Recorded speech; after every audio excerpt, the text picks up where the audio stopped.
ఇప్పుడు ఏముంది, ఇప్పుడు నాగరాజు మీద కేసు లేదు కదా, సిఐ నాగరాజు మీద ఇంకేముంటుంది, ఇట్లా కేసులు కట్టకుండా ఉంటే కేసులు ఏమి ఉండవు కదా.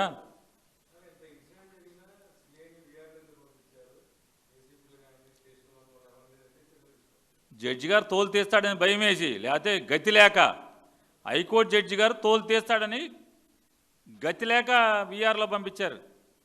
నేను అడుగుతున్నా ఒక సిఐని, ఈ సిఐ నాగరాజు ఎంతమంది రౌడీ షీటర్లు ఉన్నారు కృష్ణలంకలో, ఇతన్నే ఎందుకని ఒకవేళ కోర్టు వాయిదాకెళ్ళి ఎన్బిడబ్ల్యూ వచ్చింది, ఏం చేయాలి? అరెస్ట్ చేసి తీసుకొచ్చి కోర్టుకు పెట్టాలి, కోర్టు రిమాండ్కి వేస్తుంది.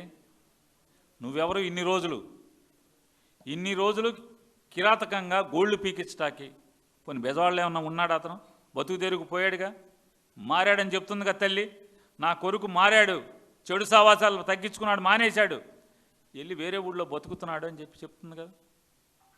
మరి వేరే ఊళ్ళో బతుకుతున్నాడిని ఏ నేరంతో తీసుకొచ్చావు నువ్వు, ఎందుకు తీసుకొచ్చావు? లేదు ఎన్బిడబ్ల్యూ వాయిదాలకు వెళ్ళలేదని నాన్ బెయిలబుల్ వారెంట్ వచ్చింది, కోర్టుకు కదా పెట్టాల్సింది నువ్వు. కోర్టుకు పెట్టకుండా ఎంత ధైర్యం ఒక సిఐకి, అంటే విజయవాడ ఐజీ స్థాయో, ఇక్కడ విజయవాడ సిపి ఐజీ స్థాయి, ఒక ఐజీ స్థాయి అధికారి నాయకత్వంలో అతని చేతి కింద పనిచేసేటువంటి ఒక సిఐ ఇంత బరితెగించాడంటే ఎక్కడుంది బలహీనత? ఎక్కడుంది బలహీనత అని అడుగుతున్నాను నేను. సమాజం ప్రశ్నిస్తుంది, మనందరం ఆలోచించాలి. ఎందుకుంది అంటే ఎక్కడో మారుమూల పల్లెటూరు కాదు, ఇదేదో అడవిలో ఏజెన్సీలో పోలీస్ స్టేషన్ కాదు ఇది. ఈ రాష్ట్ర రాజధాని నడిబొడ్డులో ఒక ఐజీ కమిషనర్ ఆఫ్ పోలీస్గా పనిచేస్తున్నటువంటి అతని చేతి కింద ఉన్న పోలీస్ స్టేషన్లో ఇంత అకృత్యం జరిగిందని చెప్పని ఒక తల్లి ఘోషిస్తుంటే, రోధిస్తుంటే చూడండి. దాన్ని బట్టి నేనేమన్నానంటే, ఆ కుర్రోడు గొడ్డలు పెట్టి ఫోటో దిగినప్పుడు జనసేనే కదా. మరి గొడ్డలు పెట్టినప్పుడు జనసేనలో ఉంటే తప్పులేంది?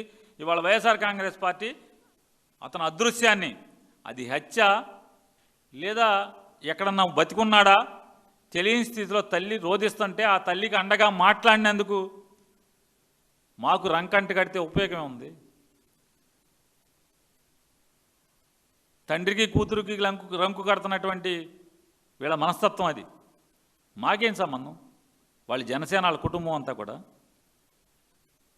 ఆ గొడ్డలు పట్టుకుని ఫోటో దిగిన కుర్రోడు, పోస్టులో పెట్టిన కుర్రోడు జనసేన అంటే ఏదో అన్న సామెతగా ఉంటుంది, ఏదో జరుగుతుంటే తడికట్టం పెట్టినోడికి లేకపోతే రామా అన్నందుకు మాకు అంటకడతామా? మాకు అంటకట్టం ఏంటి?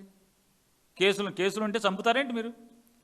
మొత్తం ఈ రాష్ట్రంలో ఉన్నటువంటి కేసులు ఉన్న వాళ్ళందరినీ చంపేయమనండి, తెలుగుదేశంలో ఉన్న వాళ్ళందరినీ, కేసులు ఉన్న వాళ్ళందరినీ, రౌడీ షీట్లు ఉన్న వాళ్ళందరినీ చంపేయమనండి.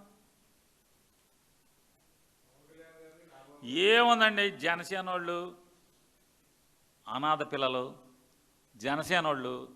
పిల్లలు, అడిగేవాడు లేడు, తండ్రి లేదు, తల్లి లేదు, అడిగేవాడు లేడు, పట్టించుకునేవాడు లేడు. తెలుగుదేశం వాళ్ళు చేసేస్తారు